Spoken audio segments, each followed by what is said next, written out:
Hello guys, how's it going? It's nice to see you guys again. So just to let you guys know, if you guys don't know me, I am Johanze slash J. I'm developer relations engineer at Coreum. So yeah, I'm gonna be doing workshop again with you guys. So today the workshop will be on test tubes. The test tube, I will explain what it is. Just going to wait for a few minutes. I know that people are still joining. So let's wait for them. Till then, yeah, let's wait for like 2 minutes and then I will just go and explain you about test tube and what's the goal for today. I see some people joining. That's cool. Yes, sir. You're always there, man. Thanks. Appreciate it. Let me drink some water.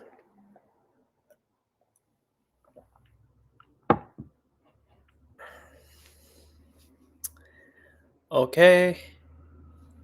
See some people joining.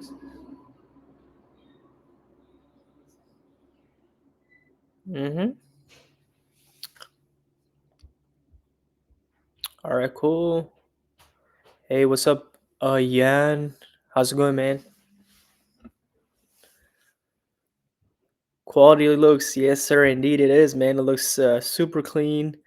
Excited for the workshop, guys. All right, guys, let's start. I think it's 12 or almost 12 too. So let's start with this workshop. So let me go ahead and just explain, and I will just explain what's the goal for today's workshop. So today's workshop is to basically show how you guys can use test tube, the test tube, and there's also something we call CW multi-test. So these are frameworks for testing these smart contracts.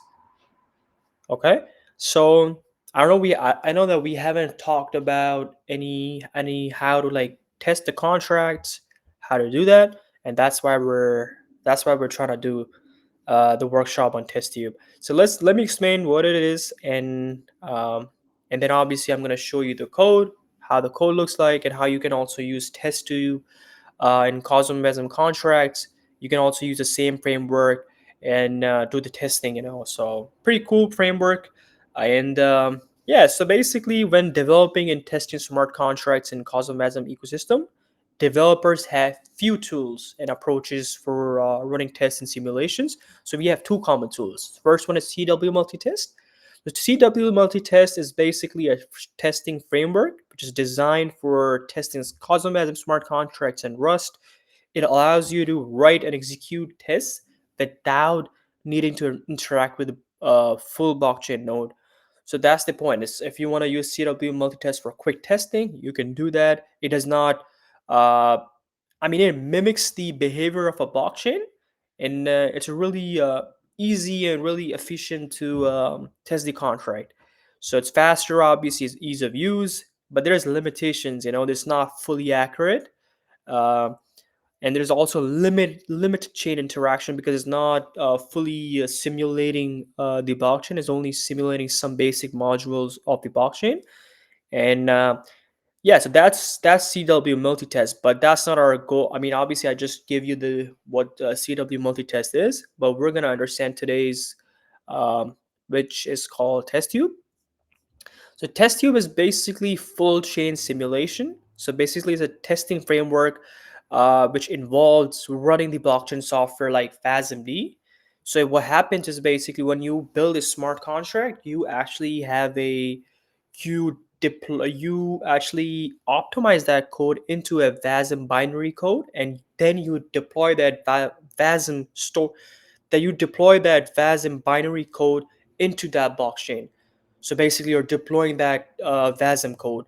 So so now TestTube is basically simulating the whole Coreum blockchain. So this approach makes it more accurate, and the testing of the contracts become more real because obviously now we're just simulating the whole chain. And also we're also simulating some custom modules, extensions, and it might present some other stuff, that our blockchain is targeting. So advantages of using test tube is basically accurate testing.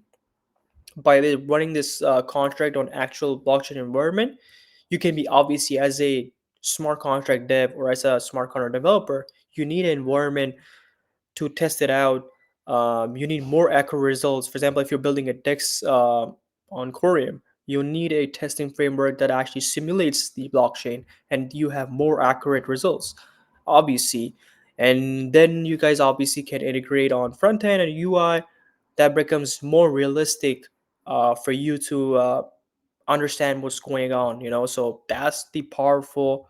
That's why I think test tube is so powerful if you're working as a dev, and you have to understand how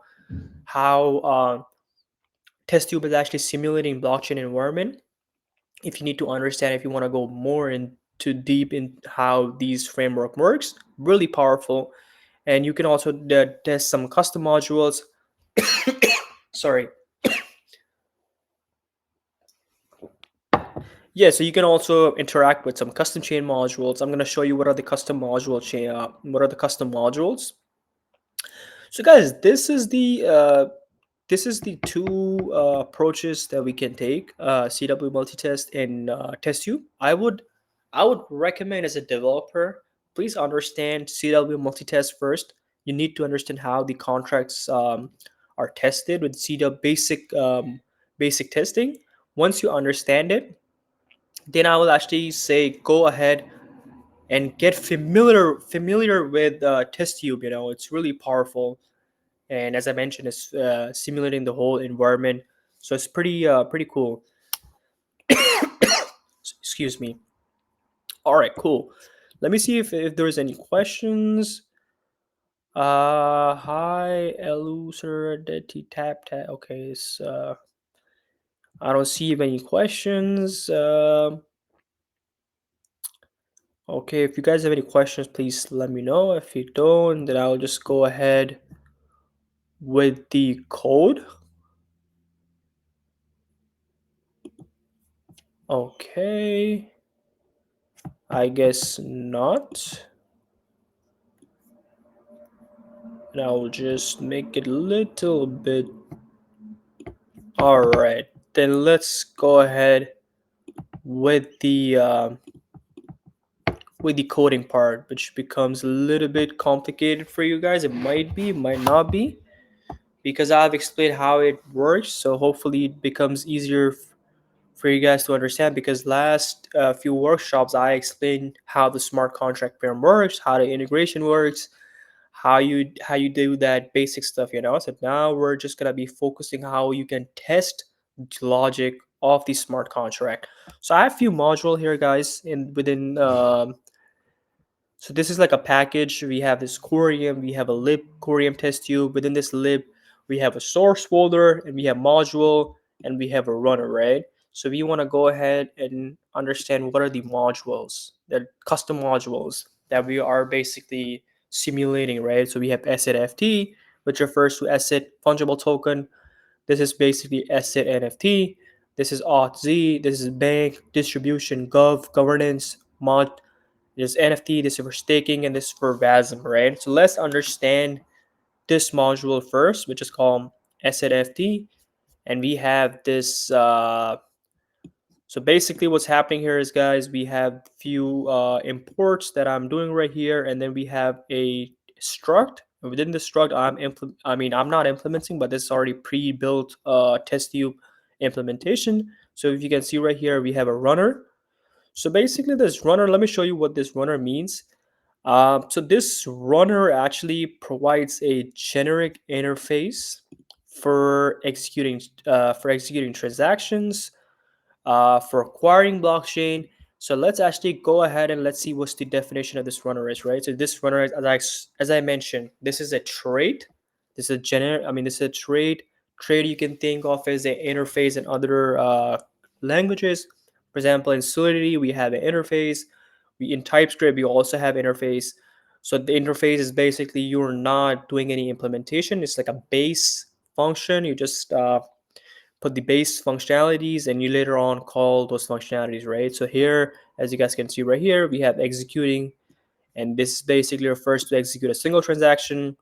This is execute multiple, which basically execute multiple transactions. We are executing a Cosmos message, and within this Cosmos message, we have a different. We have banks for transfer. We have targets for IBC communication, and then we have WASM message. And then later on, as I mentioned, this is basically for acquiring. As I mentioned, this runner is important because this runner is basically providing a trade for us to execute a transaction and also query the blockchain.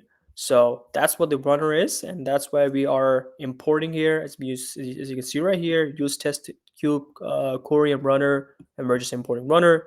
And here we're just creating a struct. Within the struct, we have a lifetime parameter. Okay, so this lifetime parameter concept is really important. So we have something called in Rust, we say dangling reference. So dangling reference is basically where your references become invalid. So what are the references? These are reference, right? The end, and I'm giving a reference to this R. So what does that mean? That means that reference you can think of as basically a location in a heap. So basically I am giving a reference, and that is basically indicating a address to that variable. So basically in our heap we have so many addresses, and that's what a reference is indicating. So, and sometimes what happens is basically our references becomes invalid and they get deallocated. And obviously if it gets deallocated from the heap, from the memory, so what happens is basically your data gets corrupted, and that's why we're using these lifetime parameters. So these lifetime parameters are going to make sure these references are valid, and we're not going to have any data corruption. So that's a really important concept, guys. So that's what we're literally doing right here. We're just calling it, and here we're just passing in simple stuff, and here we're just doing implementation, because these are all the macros. So macros, I can explain you what are these macros. Here we have create a macro for execute, and we have a macro for a query.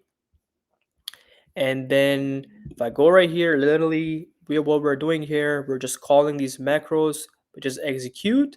Within this execute, we have a logic. Within this logic, we have a function, and within this, we have a function again. This dollar sign refers to a placeholder, guys. You can do anything with these placeholders. So you can have, for example, right here we have a function execute macro. Within this we have our own issue, which is basically message issue, message mint. We have burn, freeze, all the features that we want, right? For example, callback, what I explained you last workshop. And then we have transfer admin, and then we have all different messages, right? And then here we have query. These are the macro right here for query. Same thing, same implementation, right? These are all the placeholders, and you can just explain. I mean, you can just type in whatever the query it is, but it's already pre-built. So I would say don't change this. You can query tokens, query balances, query the whitelist balances, frozen balances, and query also params.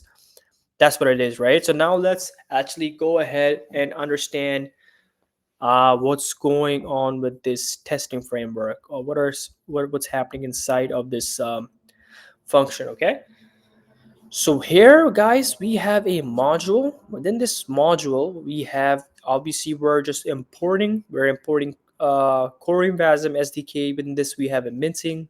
We also are importing different messages. Similar here, we're doing the same thing, and here we're also importing some crates, account, SNFT, bank, Coreum-Test app, and module. I think this is a really basic stuff that I think you guys should already be aware of.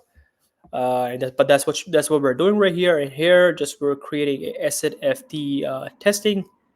And the first thing, whenever you test a contract or test a logic, you always have to have a module, right? Within this module, you need to give imports, whatever the necessary imports are, and then you go ahead and go ahead with that functionality, and then you're basically giving an instance. So this is a really basic first step. First step is obviously to have an instance where you're gonna say Coreum test app new. So I think this is basically what it is. Let me go ahead. And say, let me explain you what that is. So this is the Coreum test app. Within this, our app.rust, and this is basically a struct. Within the struct, we have a base app. It's basically inner, and then we have a base app. Within this base app, we have different parameters and different features, and that's what we're literally importing, right?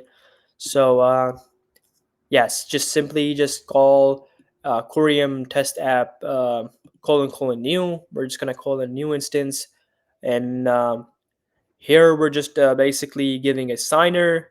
Now within this app, we have different functions. So here we're just calling init account. So we're just gonna initialize account with your initial balance of any coins. So this function will basically mint new coins and send to newly created accounts, and that's what we're doing right here. We're just initializing the account.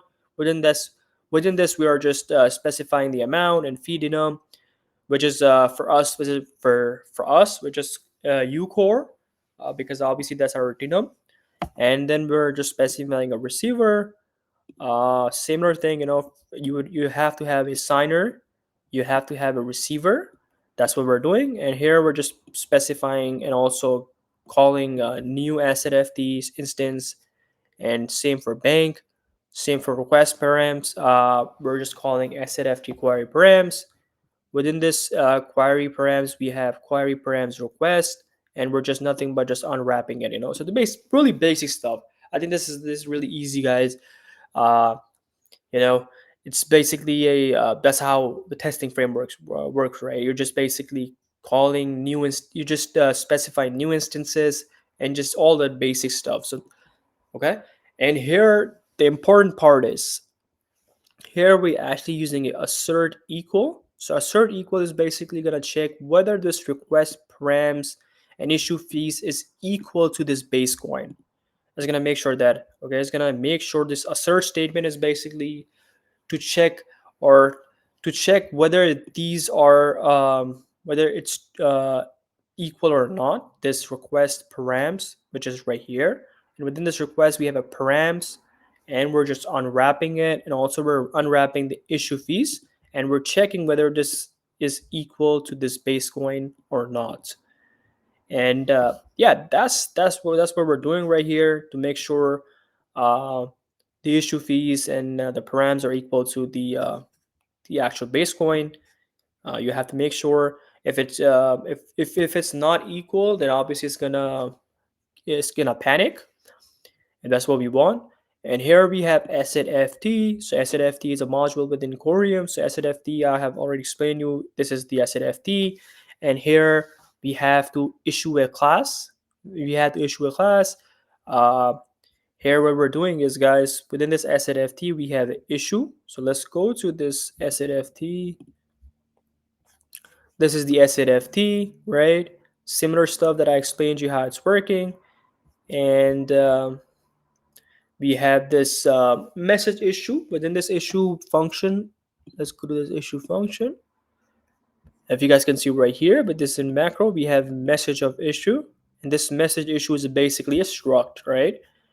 And that's literally what we're doing, guys. We're just calling this assetft.issue, and within this message we have so many different stuff, right? As I mentioned in this struct, this is the struct. Let me show you what the struct looks like. This is the whole struct for message, this whole thing. Okay, this initial amount, features, burn rate, URA hash, send commission rate. So here we're just specifying issuer, that's going to be signer, the symbol is going to be test, subunit is going to be utest, position, initial amount, features, burn rate, send commission, URI, hash, and extension settings, which I've specified as none. And here we're just giving a signer, which obviously is going to be signing the transaction. And here we're just nothing but just unwrapping it. So unwrapping basically means it's going to be unwrapping it if there's a success. If it's not, it's just going to throw an error, right? So here basically we have okay, Result is return. This basically is returning a result, which is called OK or error. So if there is any error, it's gonna panic. If there's any success, obviously it's gonna just unwrap it for us, And here, nothing but just we're denum. We're just formatting it to lowercase. Just for we're just lowering uh, the uh, the case of the signer address, and here just nothing but we're checking the query balance. This is basically how the testing frame works. Within this SNFT we have a query balance function. Within this function you have a message of query balance request. That's what we're literally doing right here, right? We have query balance request.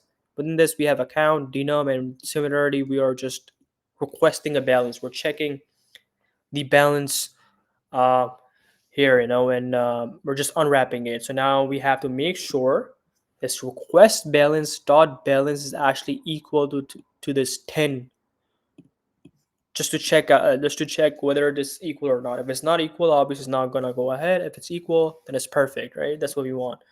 And here we are doing similar stuff as I mentioned how you do it. Within this SNFT, we have a different message as well, which is called message mint. And here, once we have issued that class, now we're just gonna be minting it, right? Here, you're just gonna specify mint. Within this mint, we have message mint, we have sender, coin, recipient, and similar stuff. You're gonna be querying the balance again. Gonna check the assert whether this balance is equal to 1,000 or not, right? Once done, we're just gonna be doing a bank message. So bank message refers to sending a token from account to account. That's what the bank message is for, right? Just transfer. It's used for transfer the coin. Let me drink some water. Sorry, guys.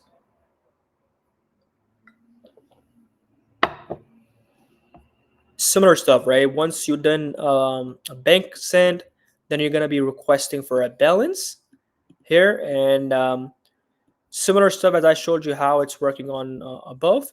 And literally, what we're doing here, we're just querying a balance and making sure the balance is equal to 900, which is gonna be to string.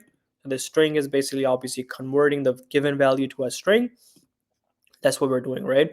So this is basically how the test-tube framework work, guys. Let me go ahead and just say cargo. Let me go to CD packages. Okay. I will just see if it's working or not. It's gonna compile for us because we have so much stuff to compile. It's just compiling. Let's wait.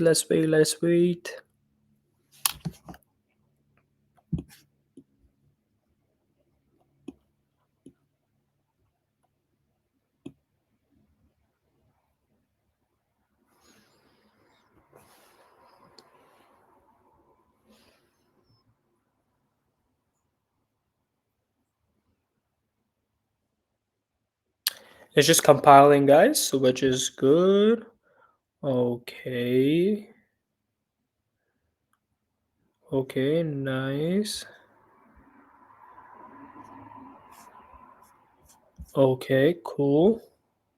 As you guys can see, this function SNFT testing right here, it got approved. I mean, it says okay. As I mentioned right here, this is okay, what that means is basically this testing is okay. So it didn't get failed or anything like that, right? So this whole function got executed, and that's why it's showing us a okay statement. So that's good for us, okay? All right, so now guys, let's go to another module. Let's go to SNFT. SNFT is same concept as SNFT, but now obviously we're working as a fungible token. So now guys, because now I've explained how it works, now think how you can actually implement this asset NFT, right? So asset NFT, we have messages of class. All these are the messages. Now think for a minute how you can implement the NFT, because I explained you how it worked for asset NFT, right? So now we have issue class, born messages, we have message and freeze, we have this. Remember this. First, obviously, we have to create an instance, Remember, Coreum test app new. You're gonna say asset NFT new. You remember, guys, the one we did for asset NFT, we have to follow the same structure, the same structure, right? And that's what we're doing right here. As Coreum test app, we have to initialize the accounts. Then there's a bank, and then there's a request params, right?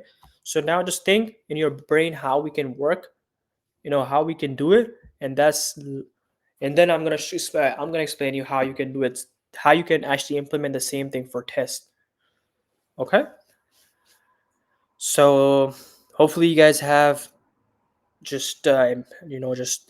hopefully you guys have put in your mind how it's actually gonna look like, and let's actually go and explain how it's working, right? So now look, as I mentioned, same thing, the one we did with SNFT, right? So exactly what we're doing right here, we're just calling app instance, signer, receiver, same thing as I explained you for SNFT, same for SNFT, NFT, same the way we did for acquiring the params response. And here we're just making sure this min fees and the request params is actually equal to this base coin, right? And here we're doing a similar thing. We're calling asset NFT dot issue, and we're just issuing a class.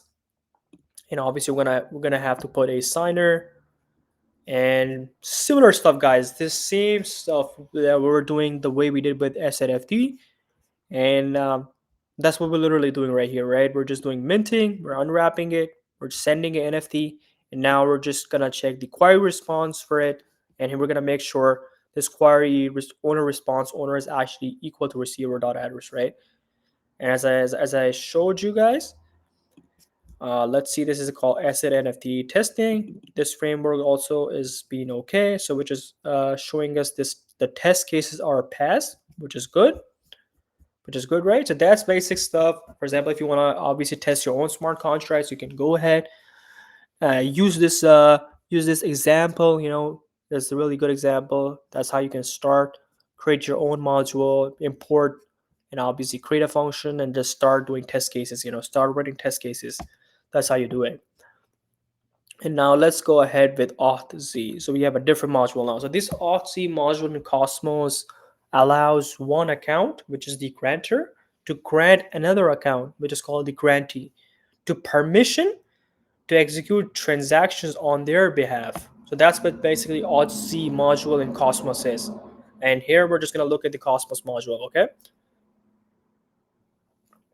Let me see if there's any questions or not.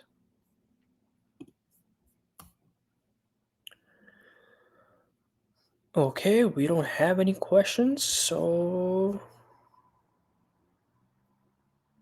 all right, I don't see any questions right now, so let's start again.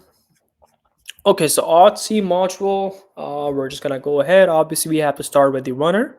There's already implementation, obviously, guys. The runner, as I explained to you, this is a trait that provides an interface for executing transactions, querying data from blockchain. I showed you how it looks like, but I can show you again how it looks like. Right, the same thing I showed you with SNFT and NFT. So, sorry. And then we have the same thing where what we did with SNFT, but we have obviously different messages and different querying uh, requests. And that's what we're doing right here. And we have a module right here, right? We have to do the same thing, but obviously we are working with auth-z, as I mentioned the definition, basically, which allows one account, the grantor, to grant another account. So in that case, obviously we need a app. Obviously, same thing. We need a signer and we need a grantee. But as I mentioned, basically it allows one account, the grantor, to grant another account, which is called grantee. Okay, so that's what we have to do. We have initialize account for grantee as well. And that's what we're doing right here. And here we're just basic instances that we're doing as we did on asset NFT. We did it in asset NFT, FT, and now we're doing similar thing in uh, here in the auth-z integration, right? So here what we're gonna do is, guys, we're just gonna call the issuing class. We did the same thing on asset NFT. We're gonna do the same thing here. Here we're just gonna mint and we're just gonna look at the owner response. And here we're just gonna make sure the owner response, the owner is actually the signer's address. Obviously, we have to make sure that, and that's the testing that we're trying to do here. Always right, always remember, guys. We always have to use. We don't always have to use assert equal, but there is definitely there's assert equal, assert any. Depends what the use case is right here, because now we have to make sure that owner response the owner should be equals to signer dot address. That's why we're using equal. And if you want to go ahead and understand what these macros are, please go ahead and understand what these are. But I explained to you what that means. And as it says, right, asserts that two expressions are equal to each other. That's what we're literally doing right here. We're just making sure that owner response of this response, that owner is actually equal to signer dot address. And here we're doing basic stuff. We're just granting it, and we're just providing a grant. And here all that's simple stuff that we're doing right here. Just message. They're just doing a message send, executing, and owner response. So yeah, that's what we're doing right here for this Odyssey module. So hopefully guys, this is really hopefully there's nothing too crazy. You can implement this same thing on your smart contract. If you guys are building it, remember that these are the imports uh, that it is. So I will provide you with this GitHub link, which is really cool. Let me go to this test tube Coreum Foundation. So this is basically a GitHub for it. So you guys can go ahead. These are different packages. There's called Coreum-Test-Tube. We have different stuff to explain to you guys what is and how it's basically working. This is a test tube core. Really good and powerful package that I already mentioned. Let me show if I can send you the text here. I don't know if I can send you a message here, but I will provide you with this GitHub. No worries. Uh, but yeah, if you can go ahead, github.com/Coreum Foundation/testtube, you guys can get this. But I will just make sure this is already there in our Twitter link. Okay, so okay, yeah, as I mentioned, this needs to be the imports. Make sure you're importing right way, and yeah, that's how you do it. And let's go ahead and explain the bank. Bank is similar. We have to have a different messages, query balances, total supply, and same thing we did with other Rust files, right? You have to have a module, you have to import, and then you have to call a test new. Then we have to have a signer, receiver, then bank, and then obviously you have to have a response. And we're just making sure this response balance is actually equal to this base coin. Here we're just making a bank send, all that simple stuff, right? We are now, I think, because I've explained to you guys this, so I think hopefully you guys can actually write a test contract. I don't think it's really hard at all, because you have to follow this file, guys. Trust me. Just follow this. You guys will explain how it's working. Sorry. So yeah, guys, this is for bank module. As I mentioned, what is the bank module, right? It's basically for transferring token or transferring the coin. And here you can obviously query the balances and total supply. That's what we're doing right here, right? And as you see right here, we're just querying the balance and making sure this is actually equal to the base coin. So yeah. Okay, so these are the other different modules. I would say go ahead and understand with these different modules, but I want to go ahead with this last module, which is called staking.rust.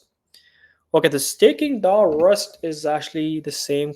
It's not a same concept, but we have a staking where we stake. It is basically we have a delegation, undelegation, creating validator, acquiring validator, all those concepts. Hopefully you guys know what are the validators and how they validate in Cosmos ecosystem. There's delegation, there's undelegation, there's a message of creating a validator. So hopefully you guys understand that. If not, I would just recommend you guys go ahead and understand these concepts in Cosmos SDK. Really easy to understand how it works. So I don't think it's an issue at all.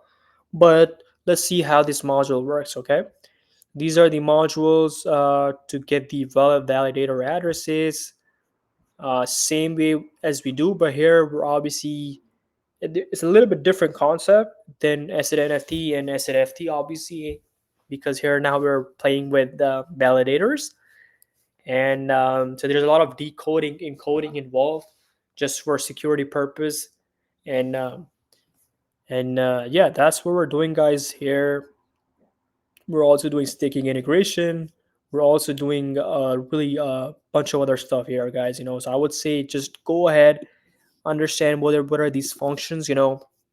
How it's basically working, and yeah, I think I don't think it's gonna be really hard for you guys to understand.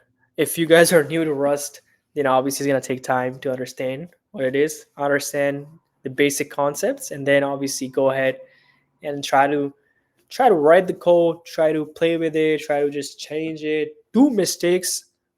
You should have errors while you're coding. That's actually good. Let me tell you why.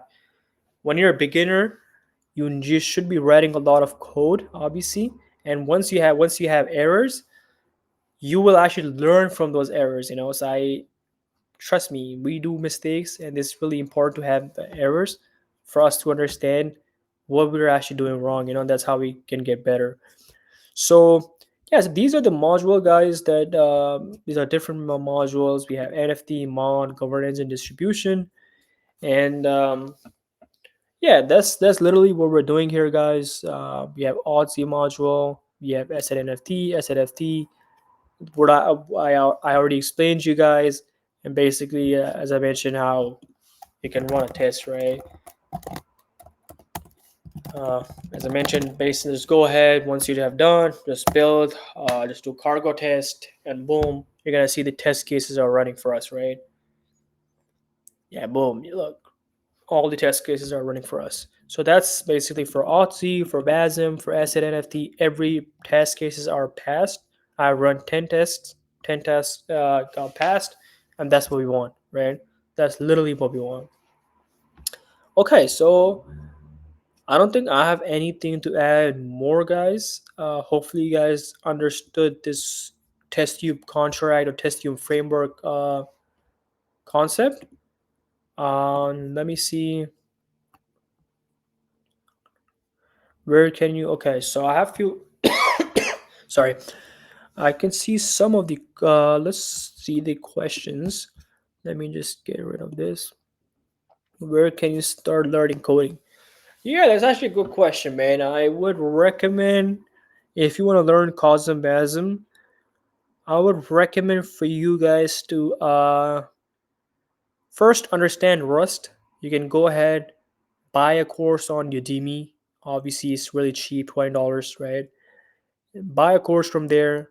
Understand how the Rust framework works, ownerships, borrowing, references, strings, what are the types, functions, obviously, how loops work, uh, different types, like what are the enums, what are the structs. Try to build the application on Rust, try to understand the threads concept, try to understand how the ownership works, as I mentioned, how the macros work in Rust, conversion, how the conversion happens, what are the implementation. And once you understand the concept of Rust, then you can actually literally understand the CosmWasm contracts, because we're actually using Rust, right? And try to understand these concepts. It's a little bit hard, but trust me, guys, if you guys can understand these concepts, you guys will be really happy. You guys can actually build cool applications on Coreum, and that's what we want, right? So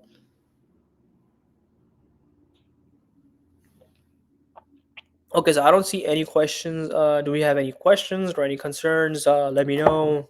Hopefully, you guys are enjoying these workshops. If you guys have any questions, let me know. I would love to answer. And yeah, we're gonna make sure these workshops are more cool, to the point, so you guys can understand what's going on. Please ask questions so we know, and we would love to have the response from you guys. So we're trying to make this better. Okay, Corium, go, go, go. Yes, sir. Corium, go, go, go. Okay, cool, guys. I don't see any questions. So I think we're good for this workshop. As I mentioned, this is the GitHub for TestTube. It's called GitHub/Coreum Foundation TestTube. Go ahead, try to play with it. Sorry.